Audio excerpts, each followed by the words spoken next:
Welcome to Dream Small, where we believe God does big things through the small and everyday faithfulness of His people. I'm Jason. And I'm Whitney. We're a family of 8 who's fostered, adopted, and stumbled our way through learning that small, everyday choices can change lives.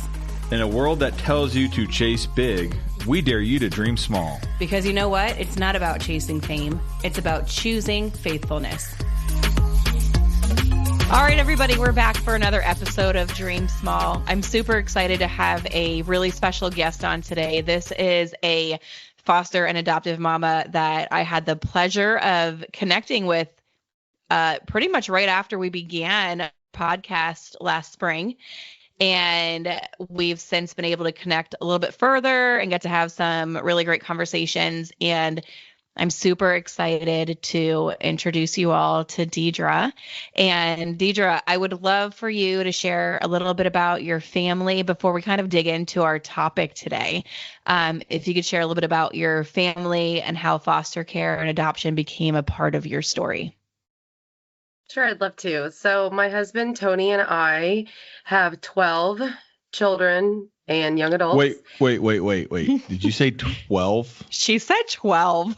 Hey, I said 12. So like a dozen. She puts us to shame. Okay. That's correct. So we had, when we got married, we agreed on 6. So you might say we are overachievers, or just God laughed at that. So about the time we had 6 kids, I started joking around, like, do you remember in the Bible how God's number for, is 7? Like, that means full completion. Yeah. We should have 7 kids. So Tony was a sucker and said, sure. So we had our 7th. But back when we were dating, I had shared that I wanted to adopt. And I feel like a lot of times people say that. And I think as Tony was kind of like, sure, great. That sounds wonderful. We can do that. So after we already had 7 kids, I said, so do you remember when I wanted to adopt? And he was like, oh, you were serious about that. Okay. Oh, so your 7th wasn't an adopted child either. No, it wasn't. And okay. Nope. So my first 2 children came with my husband. They were 5 and 7 when we got married. So they're biologically his, and I raised them. And as you guys know, birthing children is probably the easier part of raising children. Yeah. And so we had at that point 5 additional children between both of us. And then we decided to look into what it would be to adopt. And we looked international, we looked local. We thought, well, nobody's going to pick us to be the birth mom at this point. Nobody wants their child to be the 8th child. So that was kind of out. Yeah. And we just prayed about what the Lord had for us. And so we thought about adopting, bless our heart. We thought, well, why don't we just adopt out of foster care? We'll just do that. Having no idea what that would look like. Super simple. Yeah, it's so easy. And so then through that process, we ended up getting pregnant with our 8th child, had him, and said, okay, now I'm serious. Let's adopt. And so we looked into getting our foster care license. Well, as you guys probably know, in the state of Indiana, if you have 8 children, that is too many to get your foster care license. Yeah. So then we said, well, why don't we actually looked into doing family preservation and started with Safe Families and hosted some children through there. We took more longer term placements, school age children that could go to school with me, and then decided after we had done that for a while, one of those was starting to head towards adoption. And I said to my husband, well, she ended up going back home. And I said, well, why don't we just adopt? Just because we had learned at this point that you can actually adopt older children out of the Indiana adoption program without having a foster care license. So I said, why don't we do that? And he said, because we already have 8 kids. And I said, I know, but hear me out. We were thinking about adopting her, and she would have been our 9th. So I just started praying that God would either change my heart or change my husband's. And thankfully he changed my husband's. So we pursued adoption through the Indiana adoption program, brought our daughter home when she was 14, adopted her when she was 16. Wow. She's now awesome. 20. Okay. So I'm going to pause you really quick. Hey, quick pause before we keep going. If you've been enjoying Dream Small, would you mind following the podcast and leaving a rating or review? That small step really helps people find the show. And if an episode makes you think of someone, sharing it with them means more than you know. All right, let's get back to the show. Yeah. So I just want to point out that you had 8 children of your own that you birthed. Well, 6 that you birthed. Yeah. And 8 children. And you are working full time. I do work full time. Somebody has to feed these kids. Girl, you're my hero already. Okay, keep going.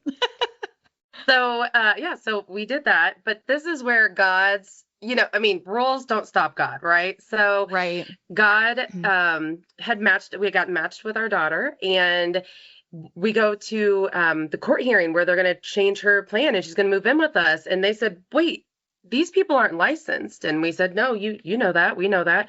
And they're like, well, her rights haven't been terminated. We can't place her in a non-licensed home. And so everybody's scrambling. They're like, oh, we found a family to take a teenager. We can't screw this up. So they said, well, you guys have met, right? And we said, yeah, we've met. And they said, well, we're going to call it kinship.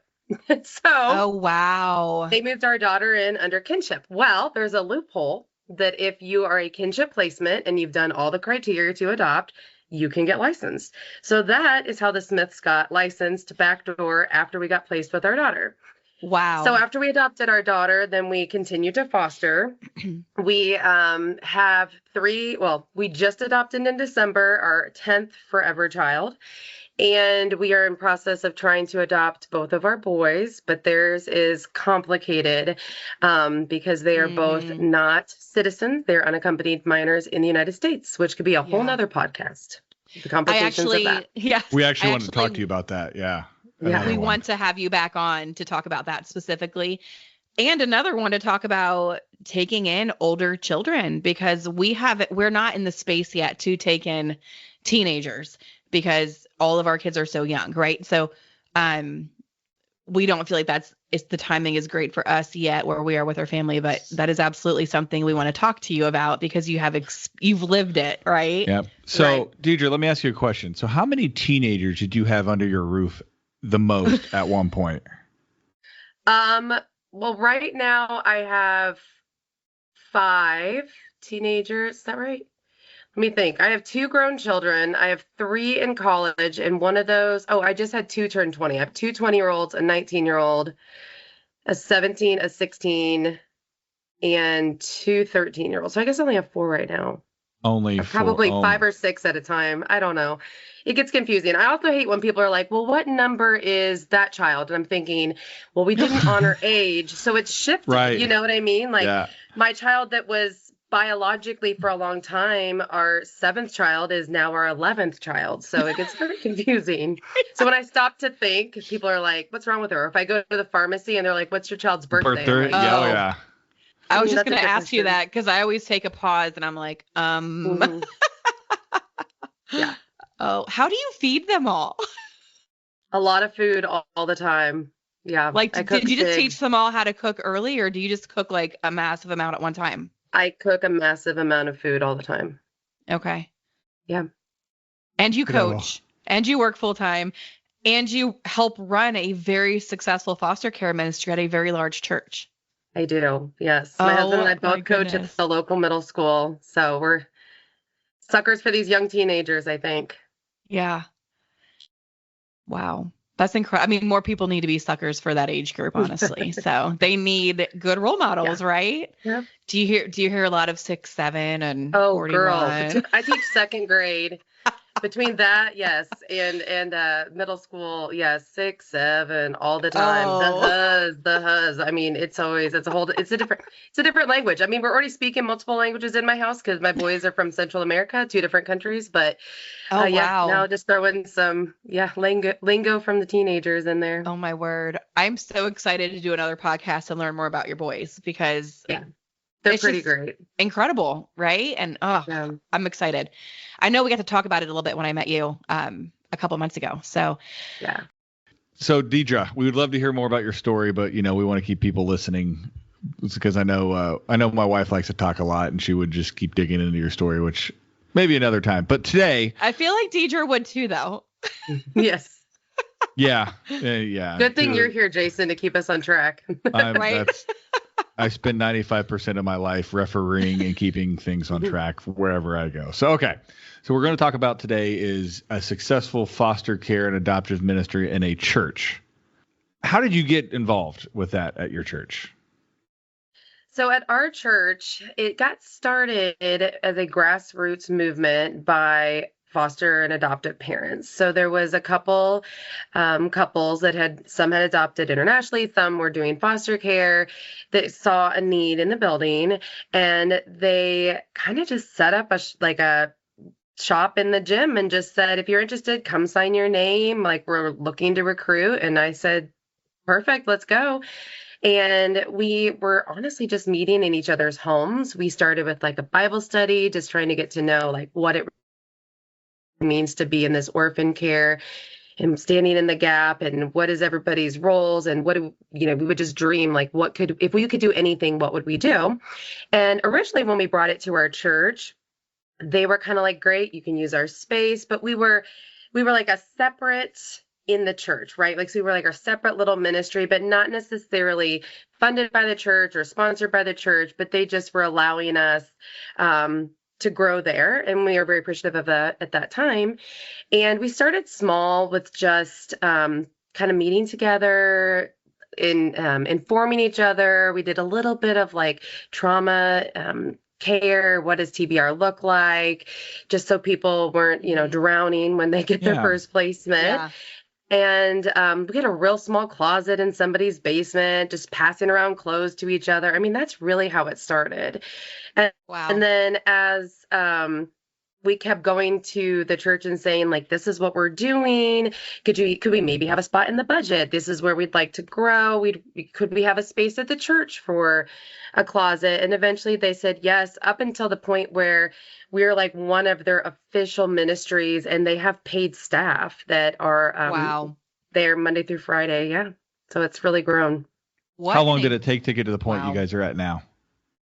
Well, we're about a decade in. So I think maybe 5 years until somebody was on staff full time, if I remember correctly. It's, yeah.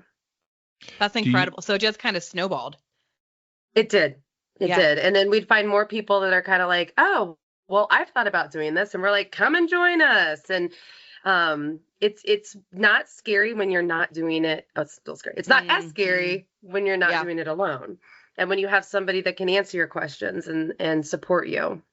So I assume over that 10 years, you have not only succeeded in raising awareness, but you've also probably succeeded in raising up foster families, right? We've recruited, we have classes where they can sit in and learn, what does this mean? What does it take? What does it cost? And along the lines, also, we've grown our ministry to offer a lot of supports, which I think is very, oh gosh, the word is, sorry. Needed, necessary. Yes. Vital. Vital, yes, when we're growing our ministry. So we have a lot to offer now.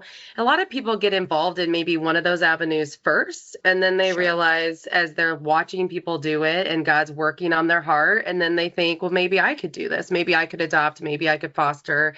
And one of our very first care community members ended up going on to foster themselves.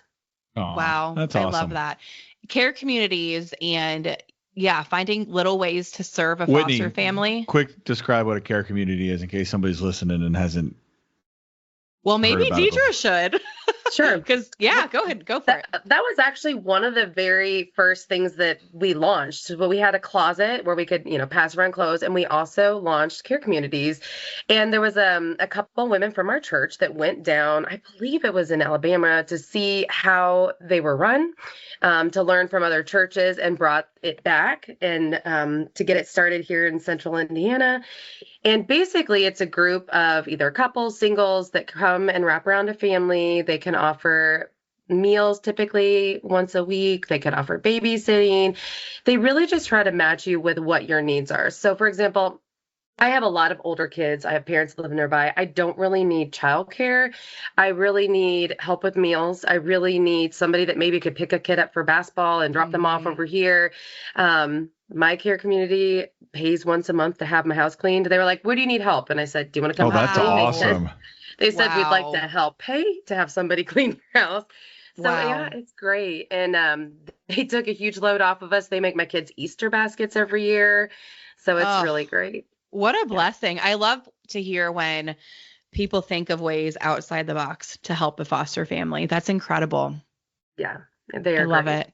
Yeah, that's So yeah, awesome. that was one of the very first things that we as a church launched. Over the years, Mm-hmm. I've had a couple different care communities.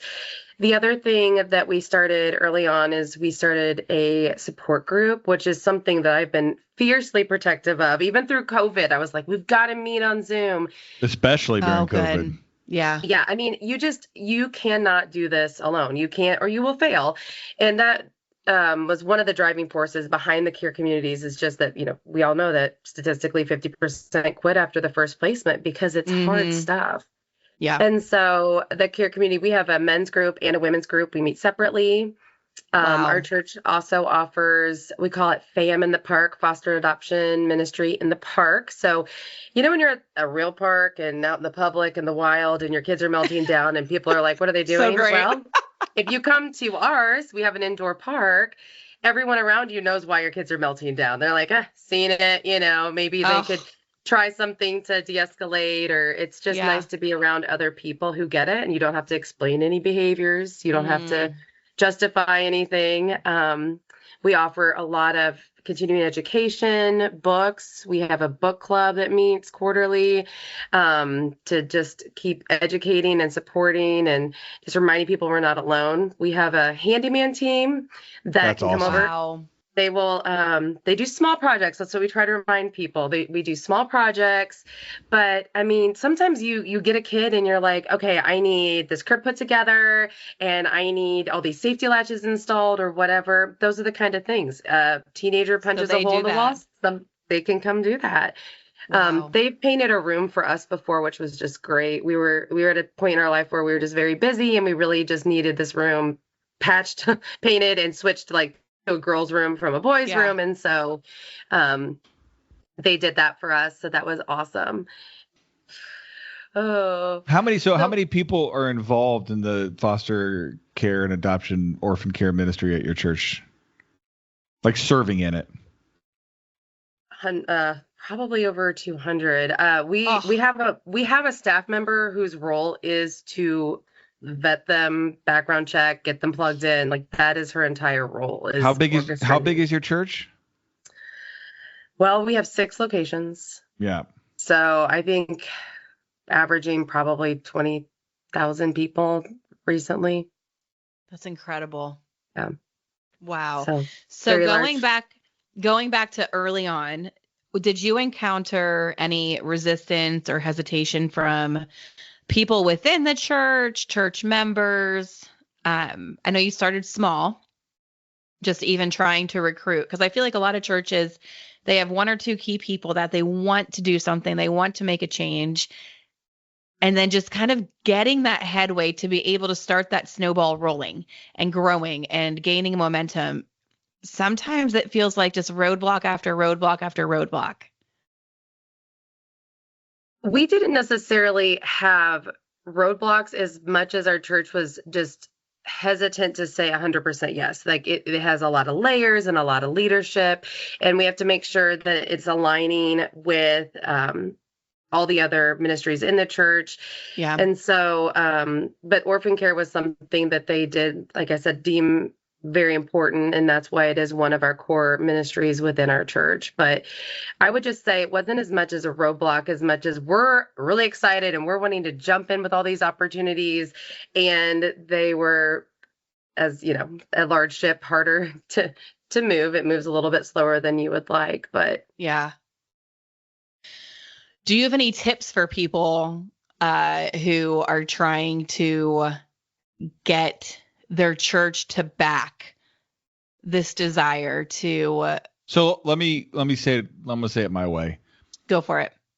So we love our church. Our church needs to have a impactful orphan care ministry. How do we do that? We don't right now. And honestly, talking with some people, I think they believe that we actually do have that because we have one group that meets like every other Saturday or every fourth Saturday for coffee, and that's what they think is a good group. How do we get people to realize that ain't it? Well, I think there's a couple ways. One, I mean, I know our church would invite people to come watch what we do, come see, come observe. And maybe you say, okay, we can't do all of the things. We can't do the handyman team. We have a mentor program where we put experienced foster parents with inexperienced foster parents, but could we maybe do some of these smaller things? Could we say we're going to have a men's group and a women's group separate? Especially if your church is open to offering any kind of childcare, maybe that's a way. And I'm a big component of involve everybody. Like, where's your youth group? Could they come and support, so that you guys could have a night out or something fun like that? There's also other great parachurch organizations like Hands of Hope that would love to walk alongside and can just really give you those tools because they've been walking in that space and navigating that for a long time. But I know, like, for us, like I said, we had a group that went all the way down to, I believe it was Alabama, to see what does a care community look like in action and bring it back to sell it to the larger group. It's just a great way that people can evolve to serve. But if you can bring the model, or you can show, like, here's a church that's doing it well. And there are several in Indianapolis that I can think of that are running really successful ministries, to just say, this is my dream, like, pick 5 or 6 things that you'd love to see happen and just ask your leadership, which ones do you think we could try? Let me ask you this question. Did you have any, so I know Whit asked about hesitations or barriers early on, but did you have any hesitations or barriers from the people at the church, leadership, pastors, whoever, not embracing the fact that orphan care is a call for everybody, not just a few select, uniquely called people? Did you have any trouble with that? So they believe that everybody can do something. I believe that everybody can do a lot more. Right. I know that not everybody is called to adopt, but I think everybody can get involved in a very hands-on, tangible way and not just throw money at the problem. And I live in a community that loves to throw money at problems. Yeah. So I do think that our church was very supportive that everybody could do something. Sometimes I do wish that it got a little more airtime of what is the actual call to care for the orphans look like versus, would you like to purchase something off of our Amazon wish list for the care portal type thing, which it's needed. I'm not trying to say that's not also needed. But I just feel like a lot of people, if you ask or you challenge them to really pray and think on it. I mean, I'm bold. I got my neighbors across the street to take a teenage boy from foster care. Because I just started asking. I was like, look, if you don't take him, he's going to end up in my house. And the last thing I need is another kid.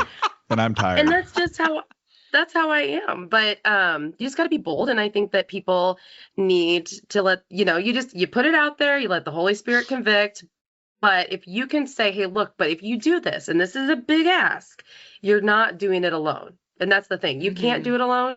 You'll fail alone. We all fail alone. That is not how the body of Christ is designed to be. So we all can do a part. I love it.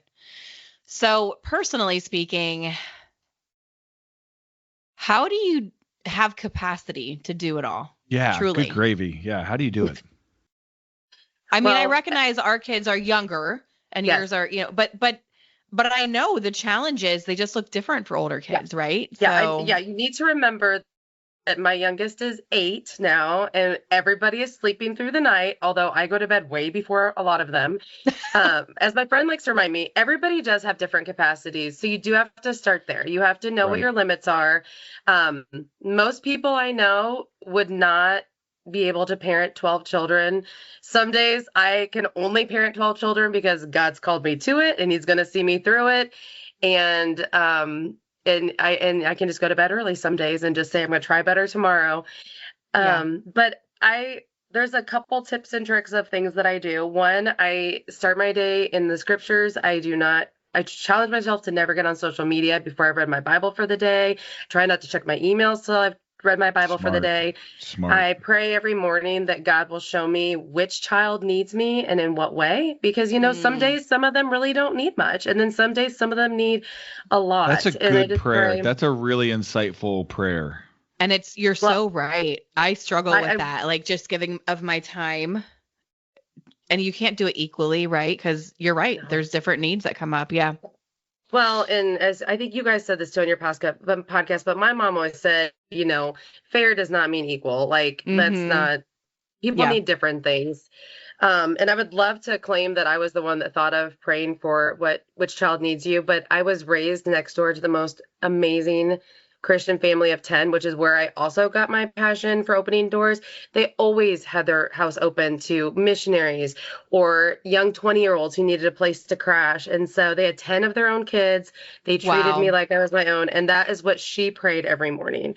So I took that little nugget of wisdom and applied it to my life. But, and I honestly don't watch much TV. The only thing I watch on TV is sports. So, yeah. Me too. And, yeah. When you get to. When I get to. Yeah. It's typically only in the fall because that's really the only time I care about sports. But man, I mean, sports aside, sorry, Jason, what a legacy that neighbor left. Mm-hmm. Wow. All right. Back That's to the incredible. church ministry thing, because I'm really curious. Because me and Whitney want to get our church going because our church is awesome. They have servant hearts. It's kind of a duality here where we're trying to make sure they not convince them of the biblical call for orphan care, but show them why it's important and how impactful it can be. What would our church isn't alone in that. I mean, right? Oh yeah. It's not unique to our thing, church, yeah. but to our church, right? It's our church, so that's what I'm focusing on, not those other people's churches. I'm focusing on ours. No, well, and some of the things I think help is just you can't fight with statistics, right? And so, I mean, we have over 16,000 kids in Indiana foster care right now. And I don't know exactly where your church is located, but I know you guys are somewhere on the south side. And I bet if you asked your local DCS office, how many kids in care do we have in this county or county surrounding us? You probably have maybe 50 kids that are within driving distance to your church. That is 50 kids that should be placed that can be going to church so that if they reunify, they're able to go to church with their families. They're able to bring their families there. When you have parents that are wanting to do a visit, you could say, would you like to come to church with us? You could see your kids at that safe public place, and people are always wanting to know where they can meet at, and that you can meet at a church. You can see your kids and say hello. And it's not always safe to do that. But I guess one thing that always keeps me going through all of this and the fear of, sending kids home and whatever is that while they are here, did they learn about Jesus? Did they see the love of Jesus? Did they see us treating each other, hopefully at least a little bit, about how God calls us to treat them? And, even for the short period of time that they're in your home, they got to see some resemblance of a normal, loving Christian home. And it's like, you know what? Somebody's going to take these kids and they're either going to be residential. They could go to maybe non-Christian. They go to people that do it for money. And I know we laugh. It's not that lucrative, but I'm telling you what, that's somebody's easy paycheck for some of these kids, they're just a paycheck. Yeah. And so, but it could also be the people in your church. Yeah. It could be, just think about that. Of how many, and that's kind of what I'm not trying to say guilt trip, but that is truth. You cannot argue with that. I've told people before in conversations, when we're fathers, it's like, oh, I could never do that. That's like one of the worst things you can tell me because it just it feels like a cop out. But it's like, you know what? Everybody's not called to foster, but I promise you there are more Christians called to foster because I refuse to believe that God hasn't called the people needed to meet the need, right? So. Yes. Well, and you can just. Yeah. What I say when people say that to me, they're like, I could never do that. And I said, you can, you just don't want to right now. And that's okay. Yeah. And I just called them out because that's what it is. You just don't want to right now. And maybe you will one day. And if you do, I would love to have that conversation with you. Yeah. But it doesn't, you don't have to be a superhero. You don't have to be super mom. You just have to be a steady presence that just does the best they can, because I guarantee you that little bit is probably better than what they've ever been shown. Outside of that. So true. So I first step, I just want to take you and put you in my back pocket and keep you with me. We should just I wish you lived closer. We could hang out more. So first step, we want to get a impactful orphan care minister at our church. What would you recommend Whitney and I do? I would start with, what is your dream? Like, that's the biggest thing, and then start with, okay, we'd love to have support groups, we'd love to have care communities, we'd love to have continuing education, we'd love to have, whatever that is, your wish list, and then start with like, what is the most urgent? And like I said, for me, if you're asking me, my most urgent is support. So whether that is launching care communities, whether that is establishing, we're going to have a men's support group and a women's support group, whatever that is, getting that established, because then news starts to travel. We've had people start going to our church because they heard that we had a foster care group, they came to support group, and now they're starting to come to our church. Mm-hmm. Wow. So and that's story. And you don't have to go to our church to come to our support group. You don't have to go to our church to take advantage of most of these opportunities. And we hope that people do. We're here for the community. But that's probably where I would start. And then when people are like, oh, that's so great, I wish there was some way I can help, you'd be like, actually, we are looking, do you have 2 other friends, or do you have a small group? We're starting to really pull from our small groups. They want to serve together. How can we serve together? Your group is going to wrap around this foster family. And you don't have to say like it's a meal every week. You say, what works for you? Would you love to, do meals every other week? Would you like to offer babysitting once a month? Like, what can your small group do? But this is your family, your foster family. And we ask for a year commitment. That's what we ask for. And just kind of launch it there. Because I'm telling you, there is so many opportunities. Like I said, I'm a big fan too of these high schoolers. Like, they're always like looking for something, a way to serve together. I told them I want them to come sometime when it's nice. It's got to be nice out. But while we're at support group, I want them out there cleaning out those cars for those foster parents, just vacuuming them out, put all that trash away. What a great idea. They'll have fun. Right. They will have fun doing it. They will. So, well, I'm glad to hear that people don't have to go to your church to participate, because I want to be in the book club. Yeah. I was going to tell you that, like, count me in. But yeah, I love your ideas, and I love the thinking outside the box, right? All the things. I love it. I love it so much. What's been the biggest disappointment in building a foster care ministry at your church? Like, what caught you off guard? What disappointed you? Anything? I think what's hardest for me is when people leave, because often, like, once they do adopt, or once they kind of, they're done, then they just think, well, there's not really a place for me. Like, I'm not, this support group was great when I was really struggling, and now we kind of got it. We're on our own. And I kind of hate to see them, because there's so much wisdom that if they would keep coming to pour in, even if you don't necessarily need the support, you are that support for someone else. So I just would love to see people just stay involved. Maybe they could lead a care community. They know exactly what a foster family needs. And so that's what's hard for me, I think. Sometimes there's just no words when you have like a really unfair case, or a kid goes home in an unjustified way. It just doesn't make any logical sense to us. Right. And that's the part that is hard, right? Because it doesn't make sense. And it won't make sense this side of heaven sometimes. Yeah. So. Yeah, sometimes support groups can just feel so heavy.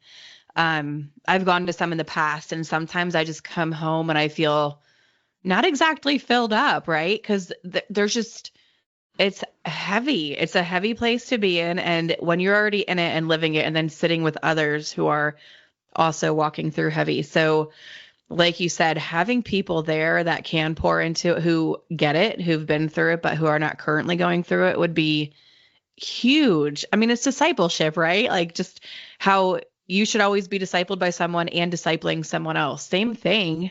There's so much value there. Yeah. Yeah. And the only other disappointment that is I just wish that there was a little bit more from the pulpit of conviction. Right? That's my dream. I mean, we all do. Put it out there. Just see what happens. So it's interesting. I am going to speak at my daughter's school. She goes to Greenwood Christian Academy down here. I'm going to go talk at their chapel, and I started just to do some about foster care and the call for it. And the Bible, depending upon version, language, all that kind of stuff, calls people to care for orphans and widows 40 to 50 different times from the Old Testament to the New Testament. 40 to 50. That seems like a significant number. Yeah. Wow. Well, and they aren't going anywhere either. It's not like if we adopt all these orphans right now, then we're done. There's going to be new ones tomorrow, unfortunately. Yeah, unfortunately, right. Yeah. Mhm. Yeah, so true. All right. What's some final words of wisdom for, churches that should start a ministry or people like us who are trying to get one started? Okay, hold on. That was a bad question. Let me ask it a different way. Why should churches have an impactful ministry? Those people listening who aren't involved in serving orphan kids, foster kids, adoptive kids, why should they get involved? Okay, let's just stop there. Okay. I think you get the gist of the question. Yeah. So my suggestion for any church that is not involved is don't say no before you see what it would really take, because I think that you're envisioning that you'd have to pay for all these adoptions, or you'd have to clothe all these children, or you'd have to feed all these families.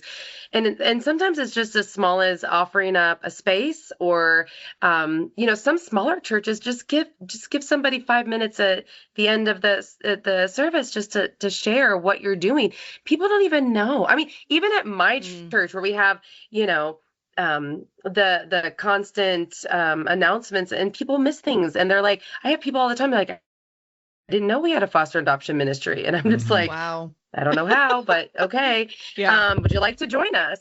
And then people that are not involved, I just so often, even in my own life, I just sit there and think, if I hadn't said yes, we would have missed this. We would have missed all of this. Yeah. And it is, it is the hardest thing I've ever done, and it is the best thing I've ever done. And I'm going to keep doing it. I mean, people say, well, how many kids are you guys going to have? And I said, I don't know. We said we were going to have 6. So it's definitely in God's hands at this time. Yeah. And that's kind of the same for these churches. Like, just think, if you say yes to this ministry, what next? Who's going to come? Yeah. I mean, Jesus said, let the children come to me. You start making a place where foster families feel safe, where you take just a little class to educate your nursery workers. Like, how do we respond when kids are in trauma? Do we offer them a drink? Do we offer these techniques? All of those things just can make a huge difference. And it's like, we're doing this so that heaven's a crowded place. So we got to get Christians fostering. We got to get Christians. I mean, not all these kids need adopted. Some kids just need a safe place to come and to learn about Jesus. And why not your church? Why not? Right. Why not your neighbors? Why not your community? I mean, what if in 20 years, Indianapolis is a city on fire for Christ, and it started with these kids who are from trauma backgrounds, broken homes, hard beginnings. I mean, those could be our next pastors, right? I mean, those could be our next. You're giving me goosebumps. But that's what I was going to say. I said, okay, it's time to get to work. You're like preaching. Yeah, giving me goosebumps. I love it. Yeah. I love it. Yeah. So what your passion? It's unfortunately for my husband, it's here. We're probably going to still have foster kids when we're like 80 years old. So us too, sister. Yeah. We're like, although I did tell my agency, I said, where are all the reunification cases? Like, right? Giving me all these kids that need adopted. We joke that our home is like where kids come and stay. And we never went into it with the thought of adoption, but we're about to go on our 3rd. So how many have you adopted right now? 2. So we have 8 biological, 2 adopted, and 2 fosters. Deidra, it was so great to have you on today. And man, I'm so thankful for your perspective. I'm thankful that your church has the ministry that they have that supports orphan care and raises awareness and supports families and is continuing to bring people to Jesus through that ministry. So I commend you. And I'm just so thankful that you took time out of your very, very busy, full schedule to share your tips and tricks with us and your success. So thank you so much. My goal is that in years from now, there's multiple people that reach out to us and say, hey, you know that episode you did with that Deidra lady? We have an impactful ministry at our church now. Yeah. I'd love that. And it would be a joy for our church to know that we helped other churches by sharing things that worked and things that didn't work with them. Yeah.